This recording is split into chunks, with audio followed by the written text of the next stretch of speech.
Hello बच्चों, आज हम फिर क्लास 10 के मोस्ट इंपॉर्टेंट क्वेश्चन करने वाले हैं। तो चलिए स्टार्ट करते हैं। और हाँ, इसके पहले अगर आप हमारे चैनल को सब्सक्राइब ना किए हो तो प्लीज जाके सब्सक्राइब करें और बेल आइकन को दबाना ना भूलें ताकि हमारी अपडेट आपको मिलती रहे। तो चलिए स्टार्ट करते हैं।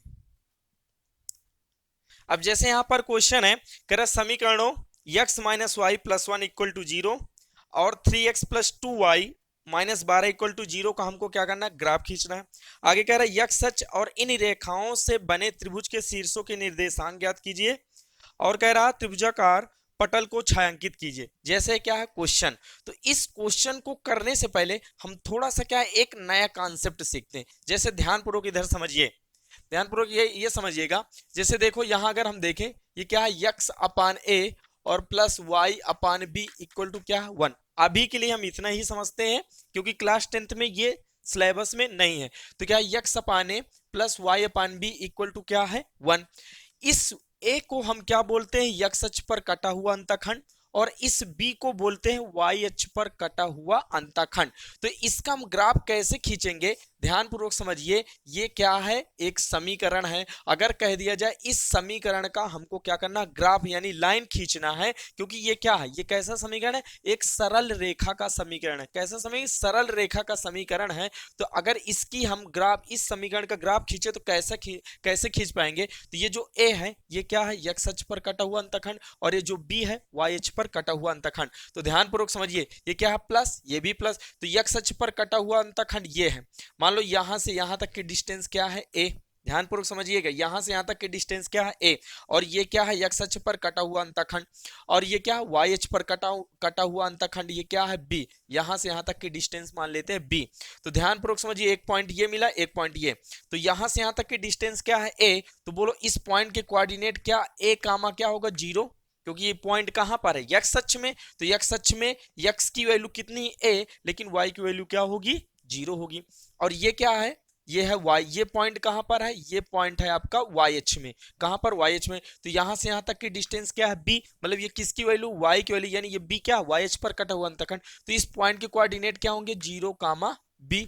क्यों, क्योंकि इस पॉइंट पर x की वैल्यू क्या है, x की वैल्यू 0 और y की वैल्यू क्या है b। तो ये जो b है y अक्ष पर कटा अंतखंड है, और ये जो x है, जो a है, x अक्ष पर कटा हुआ अंतखंड। तो एक पॉइंट ये मिला, एक पॉइंट ये मिला। इन दोनों पॉइंटों को अगर हम यहां से मिला देंगे तो ये जो लाइन होगी इस समीकरण की क्या होगी, लाइन होगी। ध्यानपूर्वक समझिएगा, ये जो लाइन है ये लाइन क्या है, इस समीकरण की लाइन है। तो इसमें जैसा कि समीकरण दिया है, कैसा समीकरण, देखो जैसे फर्स्ट समीकरण कैसा दिया है, फर्स्ट समीकरण दिया है x माइनस वाई और प्लस वन इक्वल टू क्या दिया है, जीरो। और कह रहा है 3x और प्लस का 2y, और इसमें दिया है माइनस 12 इक्वल टू क्या दिया है, जीरो। अब देखो ध्यानपूर्वक समझिएगा, अगर इन समीकरणों को देखो ध्यान में, अगर इस समीकरण को इस रूप में बना दे तो डायरेक्ट हम ग्राफ इसका खींच सकते हैं, बिल्कुल खींच सकते हैं। तो ध्यानपूर्वक समझिए, पहले इस समीकरण को हम उस टाइप में बनाते हैं। तो इधर देखेंगे, देखो ये क्या है x माइनस वाई, और इस प्लस वन को उधर ले जाएंगे माइनस वन। अब क्या है, हम माइनस कॉमन ले लें, अगर इसमें माइनस कॉमन लेंगे तो क्या है, माइनस होगा, और माइनस माइनस क्या होगा, प्लस वन, और इक्वल टू क्या है, माइनस वन। ये दिस माइनस क्या है, कैंसिल। तो यहां से क्या आएगा, x प्लस वन बराबर क्या है, वन, और ये क्या है, माइनस वन। अब क्या इसके बटे में हम क्या लिख सकते हैं, वन लिख सकते हैं, बिल्कुल। और इसके भी बटे में हम वन लिख सकते हैं, बिल्कुल लिख सकते हैं। अब इसकी कंपेयर क्या कराएंगे, x अपान a और plus y upon b equal to क्या है, वन। क्या ये समीकरण उस टाइप में बन गया, बिल्कुल बन गया। और ये क्या है, यहाँ ए की वैल्यू कितनी आ गई, बोलो ए की वैल्यू क्या है, ये माइनस, चाहे ऊपर लगाओ चाहे नीचे लगाओ कोई फर्क पड़ने वाला नहीं है। तो ए इक्वल टू क्या आएगा, माइनस वन, और बी इक्वल टू क्या आएगा, और b इक्वल टू यहां से b y upon one, y upon b, b equal to क्या आएगा, वन आएगा। तो आप कह सकते हैं x अक्ष पर कटा हुआ अंतखंड क्या आ गया, माइनस वन, और y अक्ष पर कटा हुआ अंतखंड क्या होता है, b, और b की वैल्यू क्या है, वन है। तो यहां से अगर इसका हम ग्राफ खींचते हैं तो ध्यान पूर्वक समझिएगा, इसका अगर हम ग्राफ खींचे तो इधर देखो, ये क्या है x अक्ष, ये क्या है y अक्ष। अब इधर देखिए, कह रहा है ये जो a है x अक्ष पर कटा हुआ अंतखंड है, x अक्ष पर कटा हुआ अंतखंड है, और x अक्ष पर कटा हुआ अंतखंड क्या, माइनस वन। तो इधर प्लस वैल्यू है, प्लस वाली वैल्यू मिलेगी, इधर क्या है माइनस वाली वैल्यू मिलेगी। तो हम सपोज करते हैं ये इसकी वैल्यू क्या है, ये क्या है -1, इधर जाएंगे -2 -3, इस तरह हम ग्राफ खींचे। तो यहां से यहां तक की डिस्टेंस क्या है -1। तो एक पॉइंट हमको यहां मिल गया, एक पॉइंट मिला क्या -1, 0, क्योंकि ये पॉइंट क्या है x अक्ष में, तो x की वैल्यू क्या होगी -1 और y की वैल्यू क्या होगी 0। और b क्या है y अक्ष पर कटा हुआ अंतखंड, तो y अक्ष पर कटा हुआ अंतखंड यहां से लेकर यहां तक हम मानते हैं कि ये क्या है 1, यहां से लेकर यहां तक क्या है 1 है, और ये क्या है -1 है।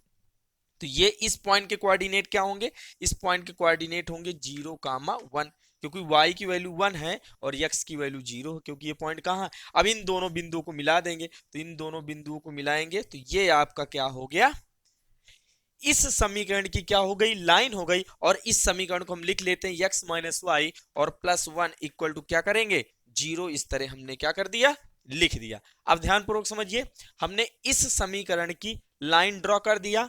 अब बचा ये इस समीकरण की भी लाइन यहां ड्रा करते हैं। तो ध्यानपूर्वक समझिए, क्या इस समीकरण को इस टाइप में बना लें, बिल्कुल बना सकते हैं। तो यहां से देखो क्या करेंगे, इधर समझते हैं, ये क्या है 3x और प्लस का क्या है 2y, और ये +12 इधर जाएगा, ये -12 इधर गया +12। अब ध्यानपूर्वक समझिएगा, क्या यहां से ये 3x और बटे 12 कर सकते हैं, अरे इसके गुणे में 1 कर दें, कोई फर्क पड़ेगा, नहीं पड़ेगा। तो इसके गुणे में क्या है 1, तो अगर इसको इधर लाएंगे, या ऐसे भी कर सकते हैं कि हम दोनों पक्षों में यहां क्या करेंगे, दोनों पक्षों में 12 से भाग करने पर, क्योंकि हमको इस टाइप में बनाना है, इस समीकरण को इस टाइप में बनाना है, तो हम क्या करेंगे, सिंपल ये कर देते हैं कि दोनों पक्षों में 12 से क्या करेंगे, भाग करेंगे। तो यहां क्या आएगा 3x और बटे 12 और प्लस का 2y बटे क्या है 12, और ये क्या आएगा 12 बटे 12। हमने दोनों पक्षों में 12 से क्या कर दिया, भाग कर दिया। तो क्या आएगा 3 चौको 12,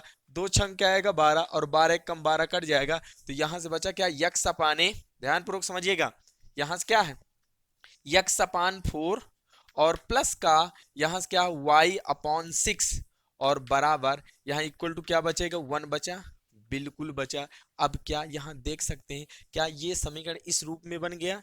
अगर इसकी कंपेयर कराएं, अगर हम इस समीकरण की इस समीकरण से कंपेयर कराएं, तो x अपाने तो x अपान 4, तो बोलो a की वैल्यू कितनी आ गई 4, y अपान b और y अपान क्या है 6, तो बोलो b की वैल्यू कितनी आ गई 6 आ गई। आप कह सकते हैं x अक्ष पर कटा हुआ अंतखंड कितना है 4 और y अक्ष पर कटा हुआ अंतखंड क्या है 6। तो यहाँ सिंपल समझिए, x अक्ष पर कटा हुआ अंतखंड कितना 4, तो मान लो 4 कहाँ मिलेगा, यहाँ 4 मिलेगा, और 6 कहाँ मिलेगा, सपोज कर लो यहाँ मिलता है, क्योंकि हमको एग्जैक्ट यहाँ लेना नहीं, बिना नाप के मतलब बिना मापे हम यहाँ कर रहे हैं। और मान लो यहाँ 6, वाई अक्ष पर कटा हुआ अंतखंड क्या है 6, तो यहाँ 6 मिल गया, मिला। तो बोलो इस पॉइंट के कोऑर्डिनेट क्या आएंगे 0, 6, क्योंकि y की वैल्यू पता है, और यहाँ क्या ये 4 है, तो इस पॉइंट के कोऑर्डिनेट क्या आएंगे 4, 0। तो यहाँ 2 पॉइंट मिले, एक पॉइंट ये, एक पॉइंट ये, इन दोनों पॉइंटों को क्या कर देंगे,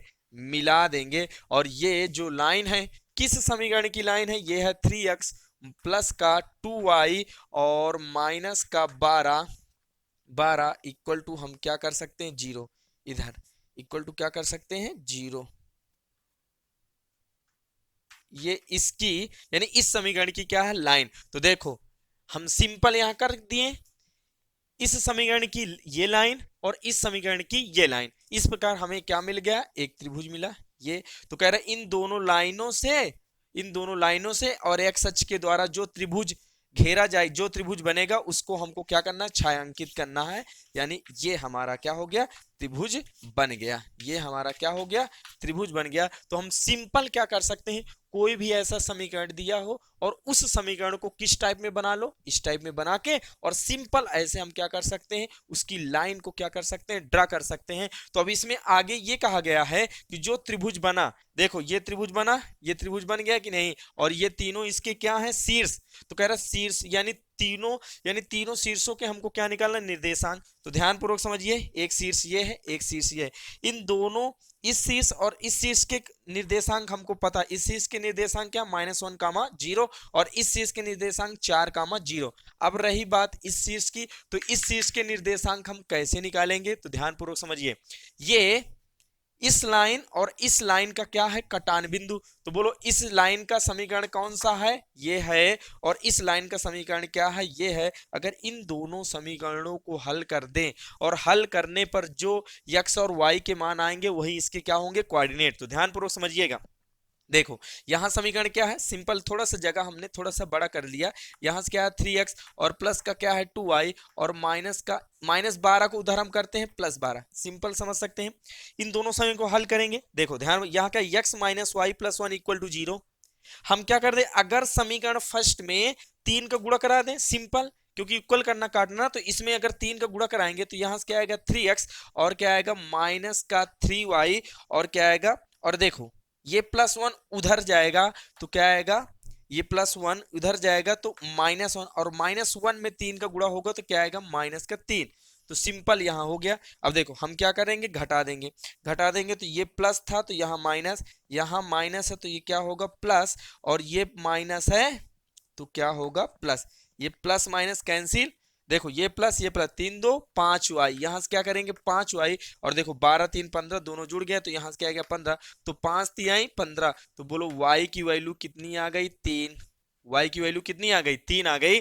अब यहां से समझो थोड़ा सा जगह हमारे पास कम है, y की वैल्यू 3 आ गई। अब ये y की वैल्यू चाहे इसमें रखो, चाहे इसमें रखो, चाहे उसमें, तो यहां रखते हैं समीकरण फर्स्ट में। यहां क्या है x और y, x - y, y की वैल्यू कितनी है 3 है, और फिर प्लस का क्या है 1 इक्वल टू क्या है 0। तो x -3 + 1 क्या आएगा -2 इक्वल टू क्या आएगा 0। तो यहां से हम सिंपल कर सकते हैं, x इक्वल टू क्या आएगा 2। तो x की वैल्यू कितनी आ गई 2, और y की वैल्यू क्या आ गई 3 आ गई। तो बोलो इस पॉइंट के कोऑर्डिनेट क्या हो जाएंगे, x की वैल्यू है 2 और y की वैल्यू क्या है 3। तो इस प्रकार हम इस त्रिभुज के तीनों निर्देशांक निकाल लिए। एक निर्देशांक ये और ये। तो आप यहां से कह सकते हैं त्रिभुज के तीनों निर्देशांक, यहां से देखते हैं, यहां कर लेते हैं। त्रिभुज के तीनों निर्देशांक क्या आ गए, यहां लिख लीजिएगा कि त्रिभुज के तीनों निर्देशांक, पहला -1, 0, फिर दूसरा क्या है, दूसरा है 4, 0, फिर तीसरा क्या है, तीसरा ये है 2, 3। तो अतः यही क्या है, त्रिभुज के तीनों निर्देशांक के यानी कोऑर्डिनेट है, यानी त्रिभुज के तीनों निर्देशांक के यानी तीनों कोऑर्डिनेट है। ठीक, तो आप यहां से समझ सकते हैं।